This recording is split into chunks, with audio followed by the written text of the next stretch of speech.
Dito guys, hindi mo kailangang magtanim. Ang kailangan lang humingi sa kapitbahay at siguraduhin may tanim at namumunga na. Kunwari namamasyal ka lang, uy, pare mare, may tanim ka pala.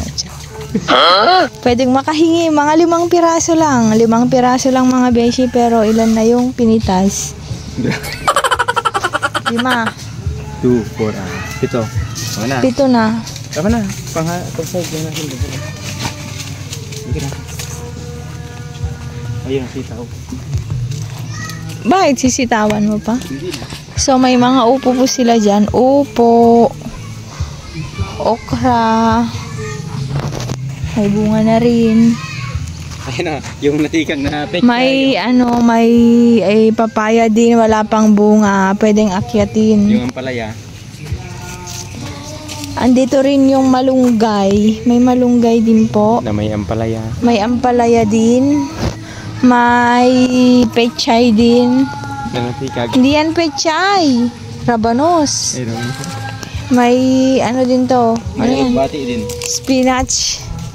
May talong din kaso walang bunga. May suha din pero pabunga pa lang. May sitaw. May mais din kaso yung bunga na una nang nakain. May ano din, may ano na to? Kamote. Oh, may umaga rin sila. May gabi din. Tapos may bilunak rin na naman. May bilunak rin, lanta na di man lang nadiligan. Charot. May kalamansi din kaso wala nang bunga at yung aso pagod na sa pamamasyal. Flexing Pepay the dog of Kaina. So may mga malunggay po sila dito. Kukuha tayo mamaya. Siyempre may saging po tayo. Sabi nga nila ang unggoy daw, alam nila kung saan yung mga saging. Alam mo kung saan yung mga saging? Kaso medyo malungkot siya kasi wala pang bunga. Ito. Ito yung kamote, ay kahoy. Kahoy ba yun? Ito yung bayabas. May bunga na. Malapit nang mamunga. Feel nyo din ba nung mga panahon nandito po kami para maghanap ng gagamba.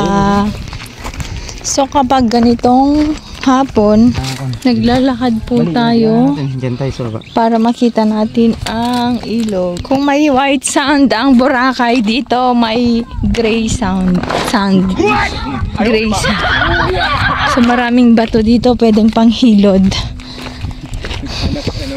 Ito na, may nakita na ako guys.